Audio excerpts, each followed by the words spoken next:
We have multiple big storms coming to the United States with significant severe weather, heavy flash flooding rains, and some heavy snow as we go into late March and early April. We're going to be walking you through the weather forecast here in this video to help you understand what you could see out your door as we go into late March and early April as we go forward. So make sure to subscribe to my channel. We are less than 20 subscribers away from 131,000. You want to help me get there? Subscribe to the channel, like the video, and share this video with friends, family, and on social media. I definitely appreciate it. Let's look at the height anomalies here today. On Wednesday, March 26th, we got a trough across the east, bringing us cooler temperatures and some more active weather. We have a ridge in the orange all the way across the west and into southwestern Canada. That's bringing us warmer temperatures and some quieter weather here at present time. And notice the temperatures are well above normal across the western half of the country, really the Great Plains on westward. We're seeing some pretty warm air, even some record-breaking highs.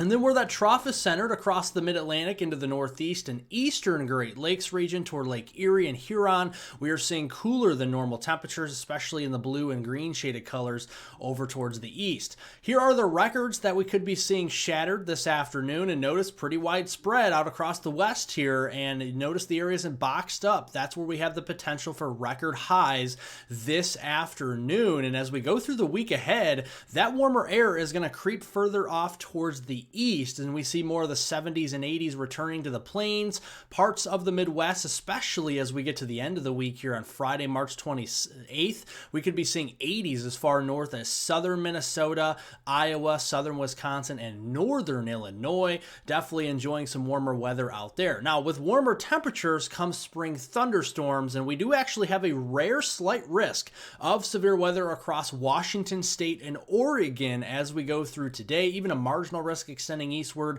into Idaho. And this is a pretty rare risk because we have a hatched out area for hail. This means we could see 2-inch diameter hailstones or larger across parts of Washington State near Seattle down toward Portland, Oregon there. So some pretty intense weather possible this afternoon. And yes, another rarity here too, we have a 5% chance of a tornado within a 25-mile point of any location here in western portions of Washington State or northwestern Oregon this afternoon. And we have the threat for some winds. The wind threat, though, is a little bit lower than the hail and the tornado threat. So let's look here at the radar, what it at least could look like as we go into middle of the day. Notice pretty quiet, maybe a couple showers up there in western, northwestern Washington State. As we go into the afternoon, we're going to see thunderstorms bubble up from west to east, and these could be supercells that produce those 2-inch or larger diameter hailstones, a few tornadoes possible, and some gusty winds, 60-70 miles per hour. And then as we lose the daytime heating, this will turn more to a heavy rain threat as this continues to rush northward towards British Columbia as we go into your Thursday morning time frame. And then as we go into later this week, we are tracking more severe storms up here across the mid-Missouri Valley into the land of Lincoln there in Illinois. We're going to be keeping an eye on a marginal risk there tomorrow on Thursday, March 27th. A much higher chance of severe weather across south central Texas, including the San Antonio area, down toward Corpus Christi, Victoria, Texas, as we go into Thursday. And then going into Friday, we see a marginal risk of severe weather up there in the Cornhusker state of Nebraska, and then eastern portions of Texas, southern Arkansas, and Louisiana having that marginal risk there on Friday, March 28th. So walking you through those 2 days, here's Thursday morning, got some thunderstorm clusters down here in south central Texas, a couple thunderstorms down here into portions of the central high plains in towards Omaha and Lincoln, Nebraska.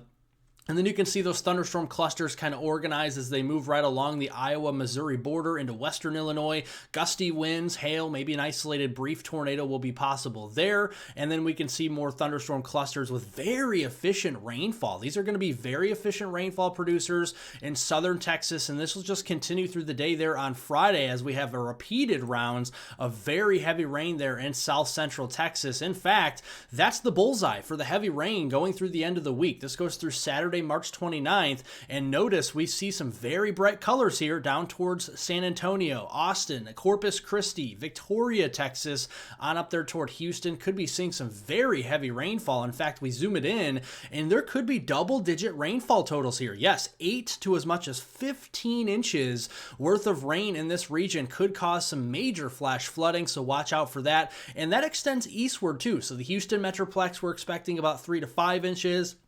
About 2 to 4 inches there in Lake Charles, Baton Rouge around 1 to 3, and then 1 to 3 inches from Dallas-Fort Worth eastward to Shreveport and Monroe, Louisiana, as we go through the end of the week. As far as snowfall is concerned, not much to go around here as far as across the United States. Now, if you go out west, the ski resorts out there, the higher elevations, we're definitely seeing the snowfall there with the colder air aloft, but then we see more snow in the upper Great Lakes region, mainly north of the UP of Michigan, over the Lake Superior, and then into Ontario and Quebec, but we could be seeing some snow in the Northeast from upstate New York into northern Vermont, New Hampshire, and into Maine. That's where we could be seeing 1 to 4 inches of snow, and it'll be a wet snow, right? Your 8 to 1, 10 to 1 ratio snow, which means 1 inch of liquid equals 8 to even 10 inches worth of snow. So that's what we're seeing there.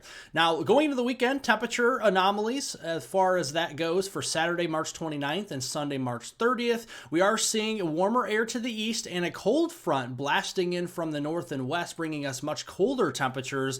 Here's Saturday, March 29th. Notice the reservoir of just the 70s and 80s all the way up into the southern Great Lakes. Here comes that sharp cold front. Yeah, the Twin Cities back to Bismarck, into the Fargo area, Rapid City. We're holding into the 30s and 40s Saturday afternoon, and then here comes that cold front blasting in Sunday.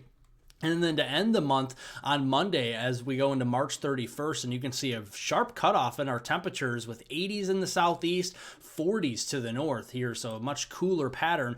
And this will, again, with a sharp cold front, bring some spring thunderstorms. So as far as it goes for severe weather Saturday, March 29th, the predictability is too low, probably seeing another marginal risk day here. And then once we go into Sunday, a large-scale severe weather outbreak is possible from the Ohio Valley all the way back into East Texas, Louisiana, and Arkansas. We could have an upgrade to an enhanced risk, maybe even a moderate risk as we get closer here. A lot of big cities in play: Indianapolis, Louisville, getting into St. Louis, Paducah, Nashville, here into Memphis, Jackson, Mississippi, Little Rock, all the way back to Dallas-Fort Worth, Shreveport, even into the Cincinnati area. So we're seeing a lot of real estate covered with that. And then that shifts a little bit further east as we go into Monday, March 31st. Areas here like Richmond, Virginia, the Norfolk area, getting over into Raleigh here, into Columbia, South Carolina, Myrtle Beach and Charleston, Atlanta, Georgia, Jacksonville, Tallahassee, Birmingham, Tuscaloosa, Montgomery, all the way back to New Orleans, and even towards Jackson, Mississippi. So again, another day with a severe weather outbreak as we go into Monday. And again, both these days, Sunday, Monday, we could have tornadoes. Some could be strong. Long track, we'll have to wait and see on the storm mode, but damaging winds, a good rush of wind out of the thunderstorm, and some large hail will be the main focal points here. Let's just look at the parameters. So we're looking here at the Gulf, and we're seeing a lot of moisture streaming northward from the Gulf as we go into Saturday morning. It's really going to start to get very rich with our moisture by Sunday. That's with the open warm sector. Dew points into the 50s and 60s, going all the way up there into Lake Michigan and Superior, and also, Lake Michigan and Erie, rather. And then as we go into Monday, that shifts further east as that sharp cold front comes in. So looking again, Sunday, large area at risk, probably 10 plus states here, and this could be upgraded further as we have a lot of instability. The instability reservoir is off the charts here, at least for late March standards. We're talking 2,000, 3,000, even 4,000 joules per kilogram, and a plenty of upper level support in our jet stream to organize those thunderstorms. Here comes a thunderstorm cluster there Sunday morning with outflow boundaries, and then boom, big storms all the way from Lake Erie southward towards Texas, Arkansas, and Louisiana. And this could be a line of storms, or this could be a broken line with supercells embedded in there as well. And that is something we'll have to get a little bit more fine-tuned as we get closer. What's the storm mode is, how intense the peak of the storm system will be, and the exact track of the severe weather. But we are getting a little bit closer, so we're keeping an eye on that. Then as we go into Monday, again, this is more for the southeast coast toward the mid-Atlantic. Plenty of instability in the greens and yellows here. That's 1,000 to 2,000 joules per kilogram, and plenty of upper level support. One could argue the upper level support is a little bit stronger there on Monday than it is on Sunday, so something to keep an eye on. Ongoing storms, and it'll just be ongoing all day throughout the day on Monday until those storms move right off the east coast there into the Atlantic.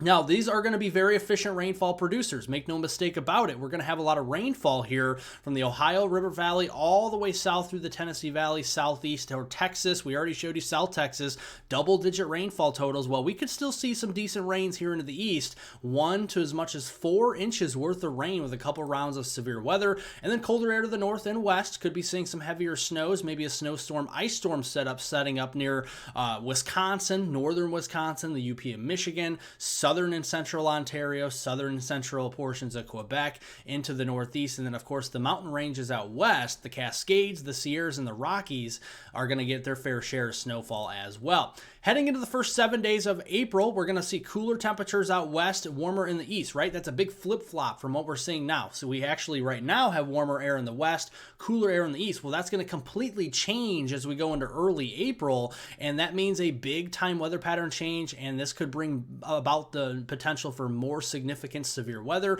especially with this look. You have a ridge to the east, warmer temperatures, trough to the west, and eventually it ejects in the middle of the country. Well, that's going to bring a very persistent jet stream and a very amplified jet stream through the first week of April. You can see the big dip there, and that is going to provide the potential for not only just an active weather pattern in general, but some more severe weather with some very heavy rain. So this is centered across the Ohio River Valley, back down to the mid-south here, and in towards Texas again, and then out west, we're going to see quite a bit of rain for California too. And it's not just rain. We're going to see colder air to the north, so more winter storms and ice storm potential wherever you see the grays and blues here, further into the northern high plains like the Dakotas and Nebraska, upper Midwest like Minnesota, northern Iowa, Wisconsin, and the UP of Michigan.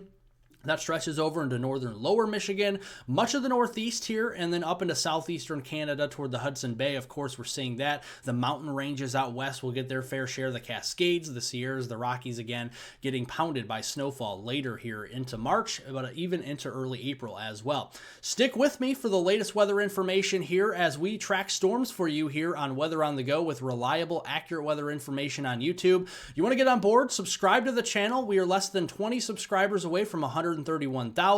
Like the video, give it a thumbs up, and share this video with friends, family, and on social media. If you want to leave a comment, question, concern down below, make sure to jot that down in the comment section down below. You can also follow me on Twitter at hweather420. That is also in the description below the video. Follow me there for more accurate weather information moving forward. We'll likely have an evening video update for you today since we are getting into an active weather pattern again, so be looking out for that. Turn on post notifications. It'll be on between 7 p.m. and 8 p.m. Central Time. So be looking out for that early this evening. Thank you all for watching. That's all the weather I got for you today. Have a wonderful rest of your Wednesday out there.